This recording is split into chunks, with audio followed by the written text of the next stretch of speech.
Your history is a papier-mâché set piece concealing a shameful truth. You have been led to believe that a 10th-century abyss, bashfully termed the Dark Ages, gapes between the splendor of Rome and the Middle Ages. But what if this hole exists only on paper? I will prove it. There was no antiquity, and your ancestors crawled out of mud huts literally yesterday. Official science is powerless to explain where technologies and entire peoples vanished for 1,000 years. The answer is simple. The Dark Ages are empty because they never existed. This pause was pasted into the chronicles by 18th-century storytellers to lengthen royal lineages. In reality, human history is many times shorter. Once you discard the fictional antiquity and pull the ancient world forward to the 12th century, the inconsistencies vanish. Historians have no data for this period, not because archives burned, but because not a single word can be written about a void. Nothing. No documents, no stones. Think this is just a theory. We begin the demolition of this cardboard reality in the heart of Europe. Now you will see how great Paris turned out to be a rotting wooden shack where 100 savages could barely fit. The myth of Lutetia, 21st century excavations have turned the history of France into a cheap farce. While you imagined an ancient Lutetia with stone amphitheaters and the majestic metropolis of the first kings, archaeologists' shovels struck something that made academics sweat with shame. The truth is that the capital of the world was officially nothing more than a mud pit until the 12th century. Massive research in the very center of Paris has dealt a crushing blow to chronology. It turns out that up until the 10th, and by many accounts the 12th century, no stone city existed in nature. Instead of palaces, there was a primitive wooden fort reinforced with earth. Scientists calculated the area of this center of civilization and gasped. It could not physically accommodate more than 200 people, including soldiers and livestock. This is your greatest city in the world, which textbooks describe with such rapture. 1,000 years of Parisian history were simply drawn in the quiet of offices to hide the truth. Until the 12th century, European ancestors lived as primitive communities in the deep woods. The verdict of the coin. If even Paris turned out to be a tiny village, what supports the myth of Spain's ancient stone castles? Prepare yourselves. Now one small coin found under an ancient foundation will destroy the last hope of traditional historians. The fortress of Castro Valente was considered for centuries an indestructible bastion erected 1,500 years before our era. Historians argued until they were blue in the face about its prehistoric origins, until modern archaeologists looked beneath the very foundation. What they found there didn't just shock the scientific world. It literally trampled the entire official dating of Europe. Latest research by Spanish scientists from the University of Santiago de Compostela has turned the ancient monument into a recent construction. Beneath massive stones that allegedly stood there for 3,000 years, medieval coins from the 13th century were discovered. This is not a random find, it is a sentence. The fortress was built not by mythical ancient peoples, but by ordinary people of the Middle Ages. Archaeologists proved that until the late 12th century, there was not a single processed stone at this site, only wood and earth. Spanish stone construction began thousands of years later than the encyclopedias lie to us. The entire antiquity of the region turned out to be a mere fantasy of chroniclers who passed off medieval novelty as a legacy of profound olden times. The Constantinople fiction. But this is only the tip of the iceberg. If European castles have rejuvenated by 3 millennia, what is the main stronghold of official history, Constantinople, hiding? You will be surprised, but the impenetrable walls of the East's greatest empire were actually a fiction that could be punched through with a fist. The impenetrable walls of Tsargrad, against which barbarian armies supposedly shattered for centuries, are a grandiose myth created to justify shameful defeats. Do you believe Constantinople was protected by a ring of mighty stone since ancient times? In fact, the East's greatest citadel was practically a bare patch of land until the 13th century.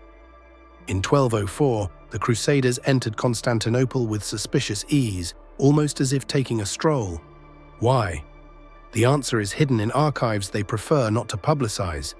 the city simply had no stone fortifications. Even official chronicles slip up. Allegedly, in the 8th century, ancient walls were erased by an earthquake, and no one restored them until the Europeans arrived. The Byzantine style we admire is not a legacy of antiquity, but an emergency construction of stone and cheap tile, plinthite, only after the 13th century. Until that moment, the capital of the world and the richest city on the planet was a pathetic cluster of wooden shacks and primitive stone boxes, surrounded at best by an earthen rampart. The great plagiarism. But what about the legendary feats of Russian princes? Where did Oleg the Prophet hang his shield if there was only rot instead of stone on the gates of Tsargrad? Here lies the most insolent plagiarism in history, which we will expose right now. The legendary campaign of Oleg the Prophet against Tsargrad, celebrated in every school textbook, is not history, but a blatant literary forgery. Do you believe in the shield on the gates and ships on wheels in the 9th century? In fact, this heroic epic was stolen word for word from real chronicles written 600 years later. Careful analysis shows the story of the campaign of 860 is a cheap copy of the Ottoman Turk capture of Constantinople in 1453. Everything matches: tactics, siege details, even key phrases. Chroniclers simply took Sultan Mehmed's triumph and attributed it to a ghostly prince from the past to lengthen the history of Rus and give it imperial luster. In reality, Oleg's campaign could not have physically happened. As we have already established, in the 9th century, Constantinople did not have those stone walls and gates to which a shield could be nailed. This entire plot is a fan fiction of the late Middle Ages, designed to hide the fact that in the age of Oleg, only wild forests and rare log cabins stood where great capitals are supposed to be. The monument to poverty. If Oleg's warriors never saw stone walls, then the vaunted Byzantine style is a pure mystification. We will reveal the secret of the famous thin tile from which temples were allegedly built thousands of years ago, but in fact were slapped together as temporary structures in the 15th century. What art historians breathlessly call a unique Byzantine style is actually a monument to technological poverty. They indoctrinate you with the idea that striped masonry of thin tile is an exquisite design by ancient masters. A lie. Plinthite is merely an architectural crutch, a sign that only yesterday humanity did not know how to fire a proper brick. Look closely at these famous ancient walls, thin, crooked ceramics laid with thick layers of mortar. This is not aesthetics, it is a desperate measure. Plinthite is an intermediate, primitive stage of construction that existed exclusively in the 13th to 15th centuries. Before that, people built from raw stone and branches, and standard strong brick appeared only by the mid-15th century. All the temples and palaces supposedly standing for millennia in their striped appearance were erected literally a couple of centuries before forger historians began sketching them. We were forced to believe in a continuity of ancient technologies that simply did not exist. There was only an attempt to mold something, anything, out of clay and sand upon the ruins of a wooden world. The facade of wretchedness. If you still believe in the golden age of the empire, look at what is hidden behind the facades. We are heading to the backyards of Constantinople, to those places that will never be caught by a Discovery Channel lens, to see the true face of Byzantine squalor. The glittering facades of Istanbul's cathedrals are just a bright wrapper stretched over a rotting frame. Are you used to seeing Byzantium through the filters of restorers and glossy postcards? The true face of the greatest empire hides in the back alleys, where tour guides are afraid to go and where the walls still scream about the real past. If you strip away the modern plaster and decorative cladding, a shocking picture emerges. Real 13th century structures are not marble halls, but crude, clumsy masonry of unhewn cobblestones, looking more like a cattle pen than a capitol building. All the imperial gloss of Constantinople is a late-period disguise. Investigations into the basements and abandoned quarters of Istanbul show that even during its supposed golden age, the city consisted of cramped stone boxes and wooden shacks drowning in filth. No ancient planning, no sanitation, no grandeur. It was the level of a forest wilderness, which historians later painted with gold on the pages of their manuscripts, to create an illusion of continuity from mythical gods. Against this backdrop, the ancient temples of Greece look even more suspicious.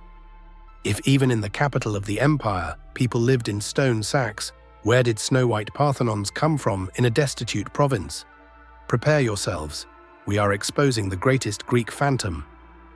The Hellenic hallucination. Has it ever occurred to you that Great Hellas is history's first large-scale project to build a theme park on a wasteland? Greece never had ancient cities in the form they depict in textbooks. This is a historical hallucination elevated to the rank of absolute truth. Regarding the history of Greek polis as a continuous chronicle is a pursuit for the naive. In reality, no continuity exists between ancient heroes and medieval inhabitants. Up until the 13th century, not a single major cultural center was recorded on the territory of modern Greece. Official science claims a 1,000-year decline, but the truth is much harsher. Nobody was building anything there. All these snow-white ruins are either late-period novelties or primitive medieval structures declared the heritage of the gods in the 18th century for the sake of tourism and European identity. When knights passed through these lands during the Crusades, they saw not the greatness of ancestors, but scorched earth and wild tribes who didn't even know the basics of masonry. The Iron Witness. Think I'm exaggerating? We have the testimony of an iron witness who personally participated in the conquest of these territories. The French baron Geoffroy de Villehardouin left a text that should be burned by every self-respecting traditionalist historian. There exists a document capable of turning all Greek history textbooks into wastepaper overnight. A text written by a man of iron who was not used to lying, the French baron Geoffroy de Villehardouin. A participant in the Fourth Crusade, he left a chronicle that still causes academic tremors, for he described what should not have been. Villehardouin, one of the organizers of the 13th century campaign, impartially records reality in his chronicle, The Conquest of Constantinople.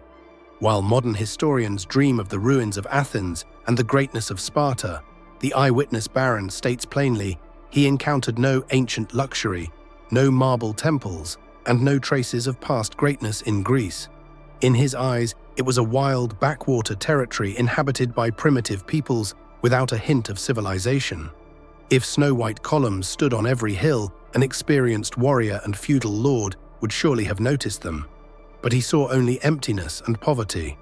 This is irrefutable proof.